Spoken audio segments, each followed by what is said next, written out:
Qual é a diferença entre o treino parental e a educação parental, né? Aqui a gente pode, a nossa ênfase da aula é falar dessas intervenções em grupos, mas isso aqui também cabe para o individual, né? São duas intervenções com focos um pouco diferentes. Vamos ver?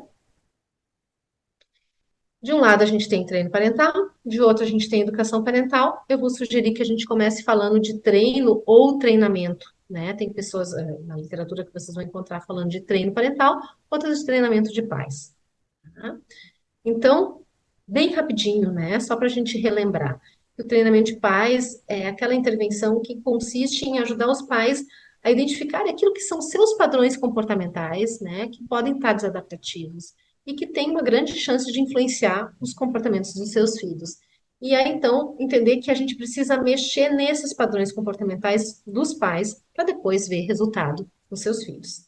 Tá? Então, envolve uma série de técnicas mais comportamentais envolvendo o uso da atenção diferenciada, né? Como a gente estava falando antes, assim, não ficar só com foco naquilo que está errado, disfuncional, inadequado, e tentar ampliar o foco de atenção para aquilo que a criança ou o adolescente faz de forma esperada, de forma saudável, né? O sistema de remuneração e restrição de remuneração não tem nada a ver com pagamento, tá, gente? Tem a ver com a tal da economia de fichas, que no programa que a gente até citou antes, né, que vai a parte um da economia de fichas, ela simplesmente pontua quando a criança ou adolescente tem o comportamento esperado, né? E ali ele é premiado com um ponto, né? Um ponto que pode ser, como eu disse antes, pode ser um carimbo, pode ser um adesivo, ou pode ser até um pontinho em formato de papel, né? E que depois que a gente acumula aquilo, ele pode trocar por atividades que sejam interessantes e gratificantes, né? Então, quando a criança não faz o comportamento, ela só deixa de pontuar, mas ela não é punida por isso. Então, ela ganha quando ela faz e ela deixa de ganhar quando ela não faz. A segunda parte do programa, que é aquilo que a gente vai chamar de restrição de remuneração, né, e depois a parte de punição, ela o custo de respostas. E o custo de respostas significa que a gente vai tirar pontos da criança, caso ela tenha comportamentos que também vão estar lá anotados numa folhinha, né? Então, assim, bateu ou agrediu o irmão, né? Ela vai perder tantos pontos. Falou palavrão, vai perder tantos pontos. Também proporcional, né, à gravidade do comportamento. Então, a agressão, obviamente, tem que perder mais pontos do que o falar palavrão, né? E aí, com isso, fica mais difícil da criança alcançar aquele número de pontos para fazer a troca pela premiação.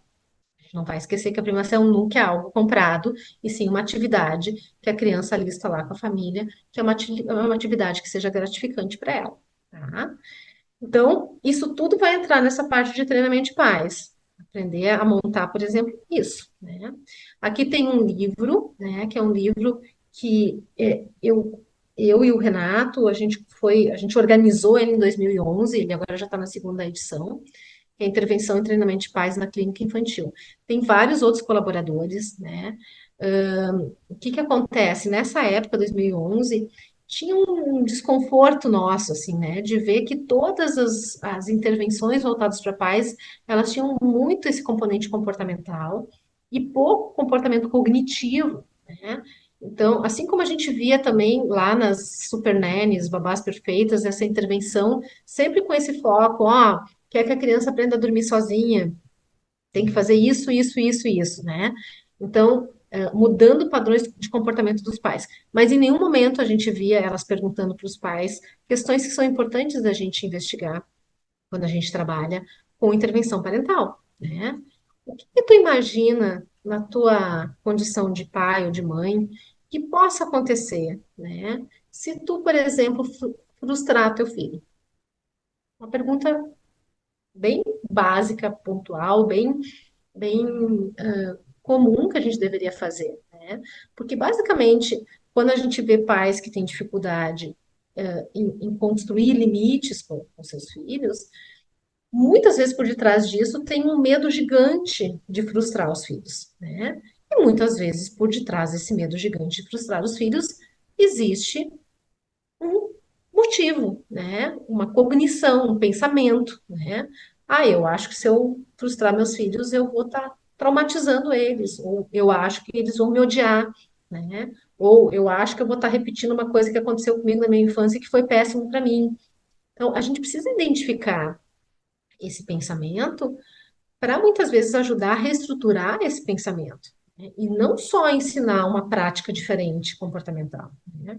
Então, esse livro ele teve muito esse foco assim de pedir para os autores que contribuíram trazerem também esse olhar mais da intervenção cognitiva. Eu acho que se fosse escrito hoje, muito provavelmente teria mais um viés da regulação emocional, porque de lá para cá, né, a parte da regulação emocional passou a ser para mim um foco muito importante e que eu acho que naquela época eu não considerava tanto assim, né?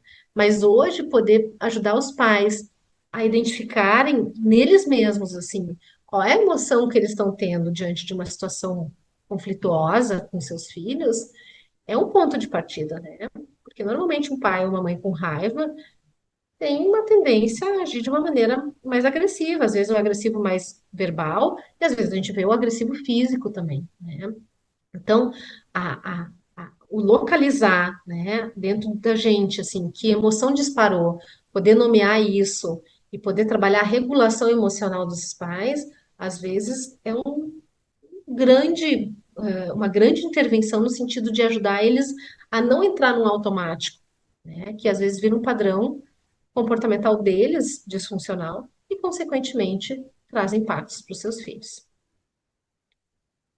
Então, no treinamento de pais, o terapeuta vai focar nos aspectos comportamentais, mas cognitivos também desses pais, né? Entender assim, quais são os reforços, os elogios, os encorajamentos que esses pais costumam dar para os seus filhos, se eles usam de punição, se usam de punição física, né? Como é que funciona isso, né? Que são os aspectos comportamentais.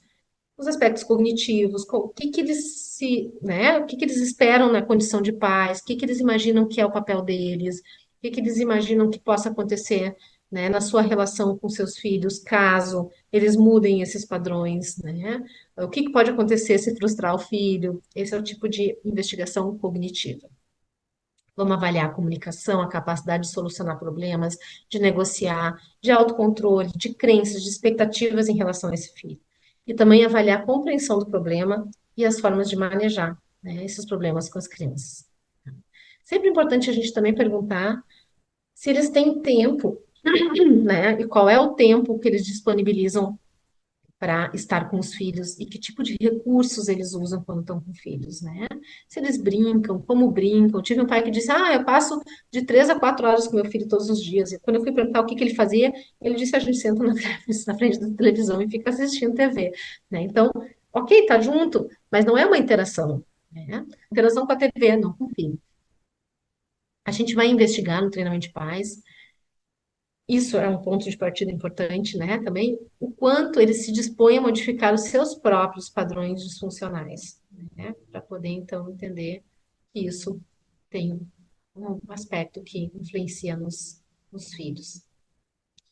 E aí a gente vai trabalhar com essa linha, né? Que é a linha do reforço, e aqui entra a economia de fichas, né? Porque reforço, vamos lembrar, isso aqui é uma coisa muito básica, né, da psicologia, mas só para a gente retomar que isso faz parte de programas de treinamento de pais, né? E quando a gente trabalha com grupos, é importante que a gente ensine isso no grupo, né? Que existe uma técnica chamada reforço, que é uma estratégia que visa aumentar os comportamentos que a gente espera, né? E que tem a ver com a gente dar algo, né, que é o reforço positivo, ou retirar algo, que é o reforço negativo, que seria algo que as crianças, os adolescentes, por exemplo, não gostassem, né, como uma tarefa doméstica, né, como uma premiação, né.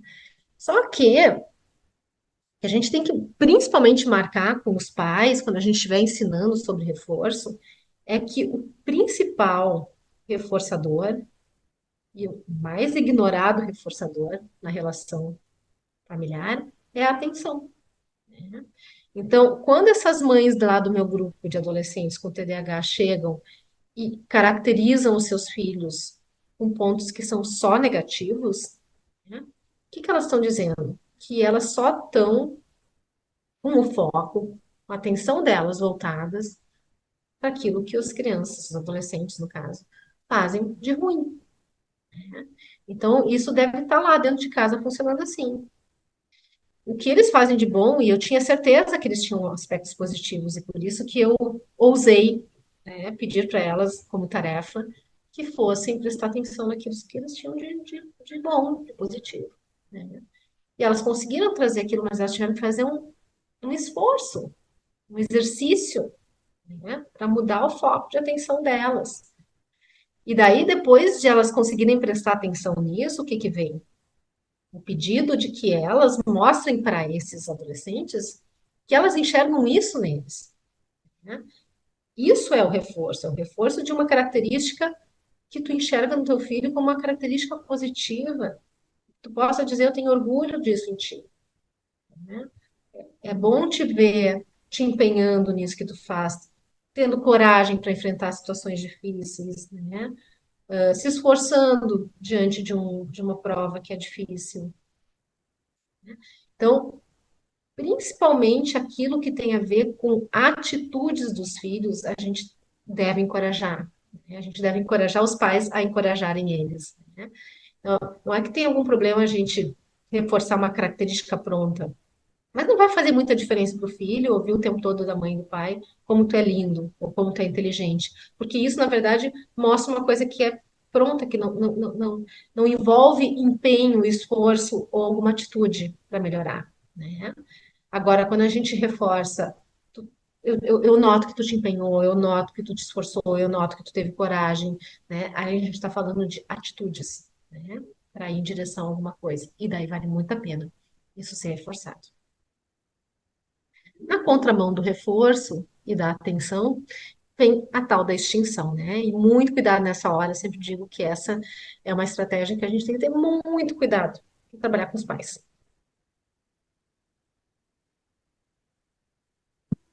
Por quê? Porque a gente vai explicar que a extinção é quando a gente retira toda a atenção, né? Então, significa a gente ignorar um comportamento que seja indesejável. Né?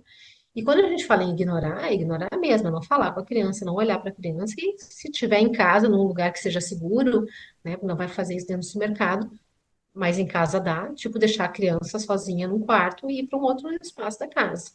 Né?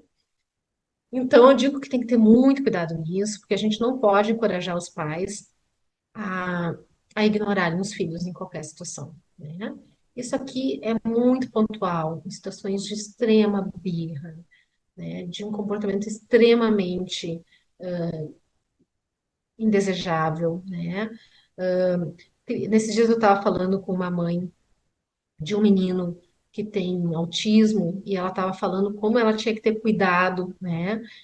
Porque em alguns momentos, por mais que ele estivesse sendo inoportuno, ela não podia necessariamente, né, ignorar aquilo, né? Ela tinha que acolher, tinha que ser cuidadosa, tinha que ser amorosa, tinha que dar colo. E em outros momentos ela tinha que ignorar, né? Então, essa é a parte que eu digo que a gente tem que construir e amarrar muito bem entre terapeuta e pais, para que a gente não estimule uma atitude de ignorar os filhos, que pode ser prejudicial. Tá? O time out, que é a tal, né, da punição aquela que a criança então perde um tempo de interação, de jogo, de brincadeira, sendo afastada, né, de um momento de família, por exemplo, né? Então, esse é um processo que busca extinguir comportamentos indesejáveis. Estou colocando aqui o que a literatura diz, tá? Através de um tempo que a criança é afastada, né? Os pais devem ser orientados quanto ao tempo, porque não deve passar de 1 minuto para cada ano, né? Não se deixa uma criança de 4 anos 30 minutos afastada, sim, 4 minutos, né? E de preferência num lugar que ela não tenha onde interagir, assim, com quem interagir, né? E brinquedos para interagir, que ela não entenda que ela está ali para brincar de um outro jeito, assim, que ela está perdendo o tempo de estar fazendo uma coisa melhor, né? Isso entra dentro da parte punitiva dos programas, que depois a gente vai falar, assim como a remoção de recompensa, né? Como consequências de comportamentos inadequados, tá? Aqui seria, então, também, né, tentar diminuir um comportamento indesejável através de uma retirada de um brinquedo ou de algum objeto que seja interessante para a criança ou adolescente, né? Por um tempo que seja programado, né? Então, especificar o tempo é importante.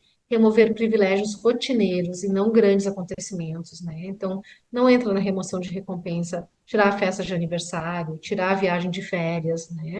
E sim, tirar daqui a pouco um tempo de tela, né? De eletrônico, tirar o brinquedo específico que a criança gosta de usar, né?